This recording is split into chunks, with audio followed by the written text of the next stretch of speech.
Hello friends, welcome back to my YouTube channel. आज की audio book में हम एक कहानी के बारे में बात करेंगे जो कि जगन्नाथ जी की भक्ति के बारे में है। ये कहानी कर्माबाई नाम की एक परम भक्त के बारे में है और इस कहानी का शीर्षक है जगन्नाथ जी का खिचड़ी भोग। कर्माबाई श्री कृष्ण जी की परम भक्त थीं। वो बचपन से ही श्री कृष्ण के बाल रूप की पूजा करती थीं। ठाकुर जी के बाल रूप से वो रोज़ ऐसे बातें करती जैसे ठाकुर जी उनके पुत्र हों और उनके घर में ही वास करते हों। एक दिन कर्माबाई की इच्छा हुई कि ठाकुर जी को फल मेवे की जगह अपने हाथ से कुछ बनाकर खिलाऊं। उन्होंने जगन्नाथ प्रभु को अपनी इच्छा बतलाई। भगवान तो भक्तों के लिए सर्वथा प्रस्तुत हैं।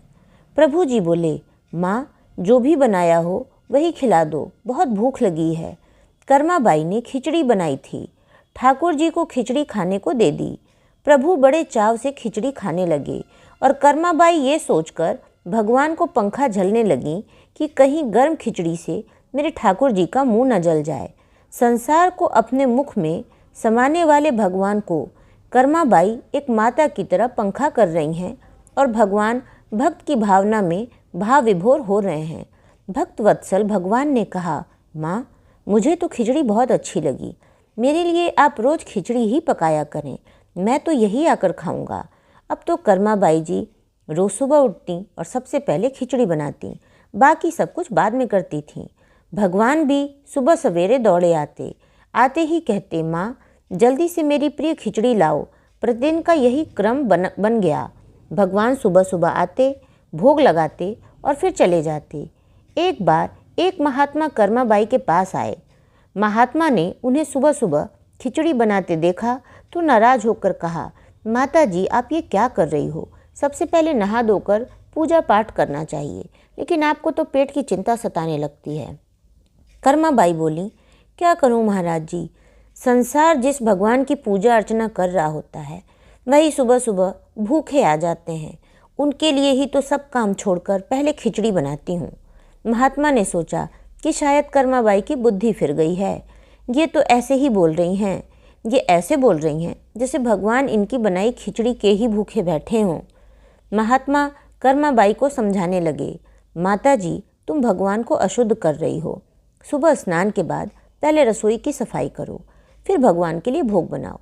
अगले दिन कर्माबाई ने ऐसा ही किया। जैसे ही सुबह हुई, भगवान आए और बोले, माँ, मैं आ गया हूँ, खिचड़ी लाओ। कर्माबाई ने कहा, प्रभु, अभी मैं स्नान कर रही हूँ, थोड़ा रुको। थोड़ी देर बाद भगवान ने फिर आवाज़ लगाई, जल्दी करो माँ, मेरे मंदिर के पट खुल जाएंगे, मुझे जाना है। वो फिर बोली, अभी मैं रसोई की सफाई कर रही हूँ प्रभु। भगवान सोचने लगे कि आज माँ को क्या हो गया है, ऐसा तो पहले कभी नहीं हुआ। फिर जब कर्माबाई ने खिचड़ी परोसी तब भगवान ने झटपट करके जल्दी जल्दी खिचड़ी खाई, परंतु आज खिचड़ी में भी रोज वाले भाव का स्वाद भगवान को नहीं लगा था। फिर जल्दी जल्दी में भगवान बिना पानी पिए ही मंदिर में भागे।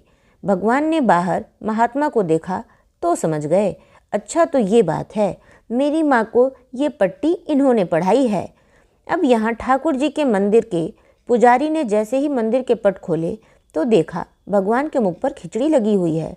पुजारी जी बोले, प्रभु जी, ये खिचड़ी आपके मुख पर कैसे लग गई है? भगवान ने कहा, पुजारी जी, मैं रोज़ मेरी कर्माबाई के घर पर खिचड़ी खाकर आता हूँ। आप ना कर्माबाई जी के घर जाओ और जो महात्मा उनके यहाँ ठहरे हुए हैं उनको समझाओ, उसने मेरी माँ को गलत पट्टी पढ़ा दी है। पुजारी ने महात्मा जी से जाकर सारी बात कही कि भगवान भाव के भूखे हैं।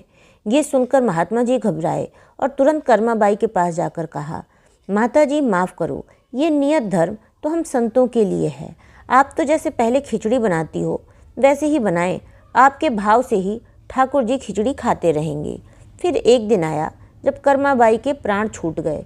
उस दिन पुजारी ने मंदिर के पट खोले तो देखा भगवान की आंखों में आंसू हैं और प्रभु रो रहे हैं।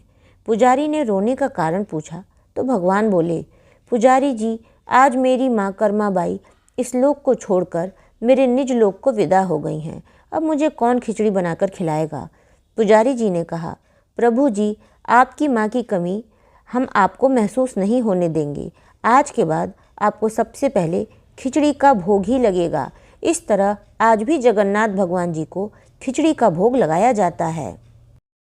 अगर आपने इसे अच्छी तरह से सुना है तो आप बताइए कि जब कर्माबाई खिचड़ी बनाकर प्रभु को खिला देती थीं और उस समय उनके पास कौन आया था जिन्होंने उनको ये सिखाया था कि सुबह सुबह आपको नहा धो करके ही खिचड़ी बनाकर खिलानी चाहिए, आप पहले भोग मत लगाया करिए। अगर आपको वीडियो पसंद आया हो तो वीडियो को लाइक करें, चैनल को सब्सक्राइब करें और वीडियोस की अपडेट आपको सही समय से मिल सके इसलिए बेल आइकन को प्रेस करना ना भूलें। धन्यवाद।